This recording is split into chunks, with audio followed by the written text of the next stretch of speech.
Hi, How's it going? Well, hi, how are you? I I am feel a bit. I'm so committed to this podcast that I didn't want to miss an episode this week, and so we're doing it from the road. You and I've Well, been on the road before. yeah, but I feel a bit static. I feel a bit almost, redundant. Quite frankly, you live in the dream on the highways. Highways. I was going to say the highway to hell. No, Oh, stop! Don't where are jinx me. you? Where are you? I am in central Pennsylvania. I just Okay. came from the Pennsylvania Society of Association Executives Conference, where I was the closing speaker, and we talked about being an anti-fragile association. So it was exciting. It was great. New topic for me, and one that I really am really sold on, with giving people a different approach to pushing beyond resilience. Resilience is shouldn't be the point, if that makes sense. I think this makes sense. This sounds like an inherently Gen X subject matter. Go on, No, you'll explain to me. you'll Explain to appreciate. me. Go on, explain to All me. right, Yeah. so we so often in these last 6 years, we so often look back to our 2019 status or our early 2020 numbers, and we're just trying to get back there. We're just trying to recover. We're just trying to return to stable. And I argue that given the amount of time that's passed and the changes and disruptions that have occurred, getting back to that place isn't one of success. It's one of setback. Well, let me put it this way. Think of it in terms of inflation. If you are simply trying to keep your dues at the same amount, each year you're actually getting less, just due to the nature of inflation, the nature of change. Trying to get back to where you were, trying to recover, Hmm. should not be the goal. Should not be the goal. That it's about embracing the disruption and I my last slide, it was a little cheesy. You would have rolled your eyes. It said, "Don't worry about the next storm. Learn how to embrace the wind." Did you hate it? Do you hate No, that? no, I don't hate it. I don't You hate do. it. God, why am I even talking to you? I don't Don't hate it. I drive don't me. hate it. So right, okay. So, interesting. So, are you perceiving then that people are trying to reclaim something or return to something that A, they shouldn't be, or B, that it doesn't exist anymore, or Or actually, that it's not enough, that it's not enough. Just trying to get back to where you were, trying to recover, trying to restore yourself, trying to repair or be resilient, be stable, even just in itself. Stability is not enough. Stability is not success. And one that we can use challenge and disruption to push ourselves. That when you're comfortable and static, you're actually moving backwards. That's the argument. right. So, is this an inherently is this and this all makes sense, by the way, this all makes sense, and I don't disagree with any of it. Is this an inherently or uniquely post COVID experience of the world, or are you suggesting Um, that this is something that is, I because I mean don't I think want so. If I can get well, go pulled on, sorry, over while this is happening. I'm losing. So what I'm saying is COVID. Can you hear me? Yeah, I got Can you you hear now. me? Go on, you're back now. Yeah, you're Okay. back now. Yeah. Sorry. Um, COVID was an opportunity, I think, to see. It was a good example of us all trying to recover, trying to survive first and then recover and get back to where we were. And back where we were may not have been that great. Back where we were may have already been on the decline. So I think it's just a good encapsulated example in recent years Mm. of fragility and shooting for, you hate the word best practices as much as I do. Best Uh-huh. practices are old. Best practices are tested and average. I don't want best practices. I don't want what someone else has done for years and vouched for. I want to push. I want to experiment. I want to create the necessary redundancies, and I want to be strategically diverse. I want to experiment and fail and learn quick. I want to seek out criticism instead of just taking satisfaction surveys. I want to ask my members what's not working. No, I agree, but I think so. What I'm hearing is the argument here is that actually were we just on a slow decline that we didn't realize we were on pre 2019 2020. I can't even remember what year it was now, 2020, and that actually our pandemic experiences have merely sort of brought to the Delayed. fore. Yeah, has brought to the fore Delayed what the we've actually been dealing with. decline. Yeah. Yeah. So it was a good session, and I'm going to write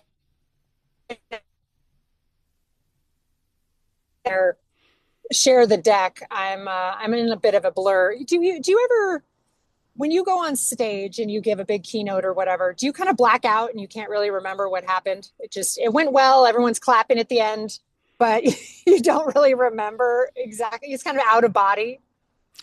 Yeah, no, I get that. Yeah, I do. I understand that. It's like my whole life, actually. It's not just when I give big keynotes. It's usually Oh, most days.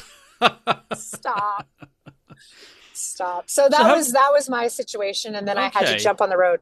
So how did that land with? I mean, I know you said people clapped, but how did you? I hear what you're saying about kind of just blacking out, but how did it land with people that argument? Because that's quite a Yeah. bold statement Well, that you're making there's there. That's quite a big statement of the state of the sector potentially. Well, there are many who know that they are coasting. There are many who know they are risk averse, and they may blame their board, but the chief of staff executive is probably pretty risk averse as well. So I'm hungry for an excuse, hungry to be inspired to push. And then there are those that are trying in different areas. I'm not saying every organization is all fragile or all anti-fragile. I think there are variances. It's even program by program, but we have to have the courage to at least ask ourselves these hard questions. And it comes down to everything from, we've talked about it forever. This may just be a new way of packaging it. If Mm. it's those old sacred cows, if it's the old pet projects, if it's the way we've always done it, if it's, best practices, it's all these things of stagnation, of being satisfied with the way things were or the way things have always been. And we're seeking to be comfortable. Comfort doesn't create evolution. Comfort doesn't make you stronger. You don't go to the gym to relax. You go to the gym to push and to hurt and to sweat and to get stronger. And that's what I'm asking associations to do. And I mean, there was a lot of heads nodding. There was a lot of questions about, receiving that negative member feedback and how to handle it, how to create safe spaces for your staff to fail and fail quickly and learn from it. How to ask forgiveness and not permission from your board, and Mm-hmm. and not let them become a choke point of Mm-hmm. decision making. So it was where am I supposed, hold on, I gotta check where I'm supposed to turn. Okay. three, uh three, 3 miles ago. no, 9.7 miles. So okay, But I mean, I'm just curious. I'm just wondering about the wider context that's highlighted in this now. Is it because I'm thinking as is it 6 years?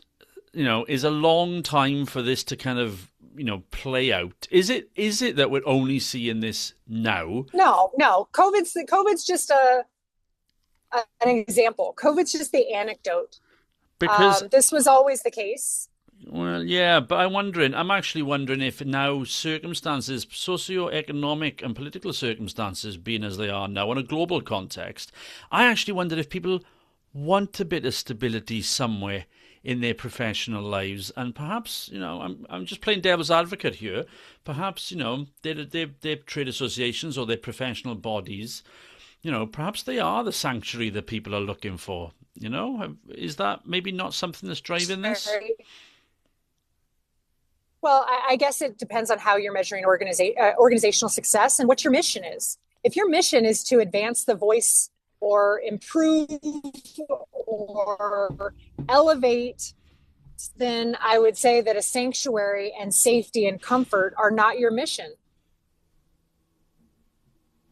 It depends on what you're supposed to be doing, but just given the rate of change, and I use that inflationary example, staying still is actually moving backwards. No, I get that. I get that. I like that. I like that analogy. I do. That's what I'm saying. No, I do. I agree. So I agree completely. it's part of my tough love approach.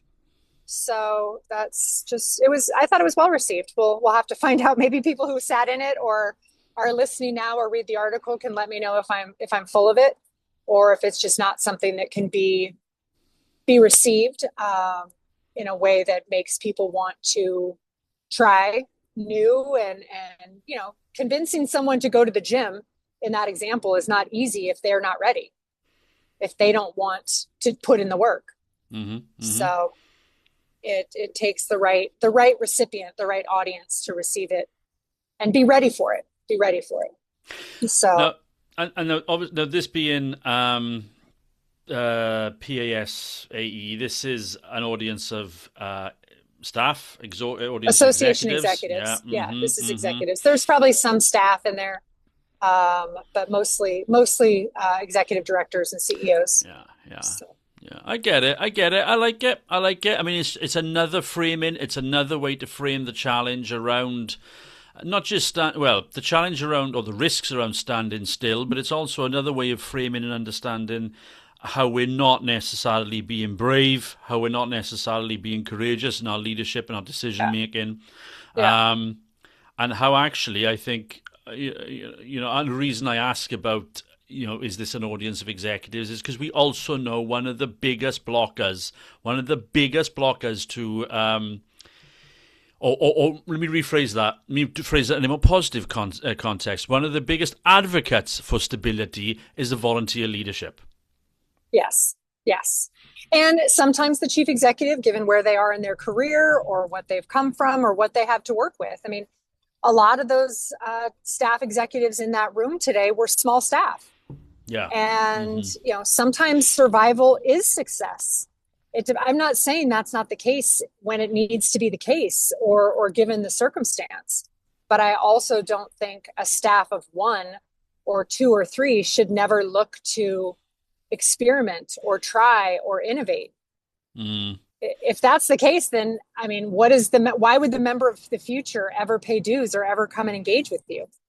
Well, they won't. Right. Yeah.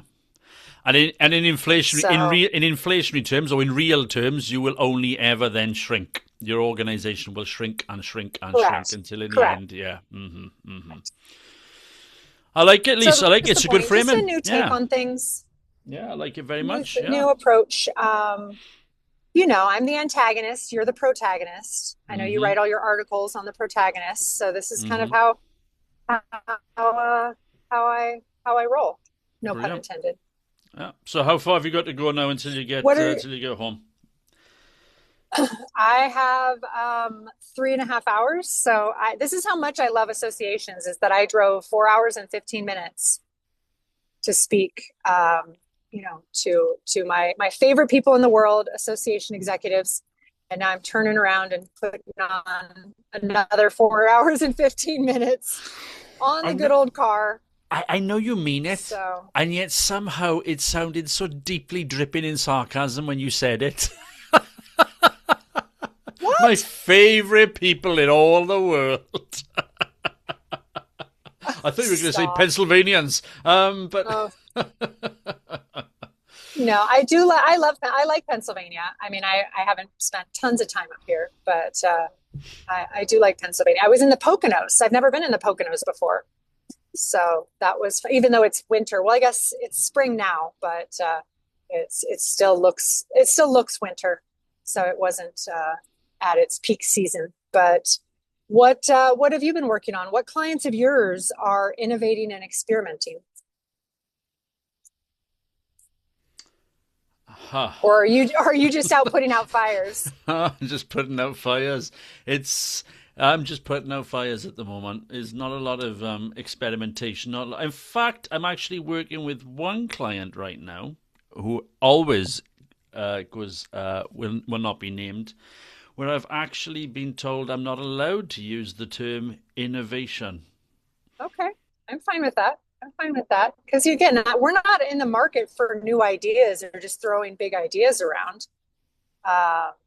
When I want to improve myself or improve my organization, that's not innovation. But I get that word. Remember how we hated the word pivot during COVID? I've kind of become the same with the word innovate. Yeah, I'm all right if then they say we can use the terminology creativity or invention, or we can use, you know, Improve or improve. Yeah, but actually, I think I'm being given the steer. evolve. I think I'm being given the steer because we don't want to rock the boat, which I think is the wrong. Yeah, Oh, yeah, okay. yeah. So I'm Okay. not great with Okay. it actually. So yeah, I'm not great with it. Well, Eh, I'm sure you'll figure out how to get Indeed. the Anyway, best out of them, get them to their best place. look, you are on the road. It's just a short one this week. Checking in from what are you on? Highway, I'm interstate? Where on are you? I'm on 81 South, just outside of 80. Harrisburg, Pennsylvania, Look at reporting that. live, Association Transformation. Uh, I'm your sideline reporter Indeed. and enjoyed Pennsylvania Society of Association Executives. Love all the state societies and am thankful for what y'all do. Nicely said. Nicely said. Nicely done. Well, look, safe journey home. Okay. Thanks so much. I'll let you know when I make it. Shit, this is fast. Hold on. Okay, I gotta go. All Gotta right. go. Well, I'm look, about to like I'm run gonna off the road. right. She's in the middle of crashing her car, which is fantastic. If anyone's on Interstate 81 South and there's a pile up, you know who's involved. But listen, until next time, It's my fault. put your members and your mission first.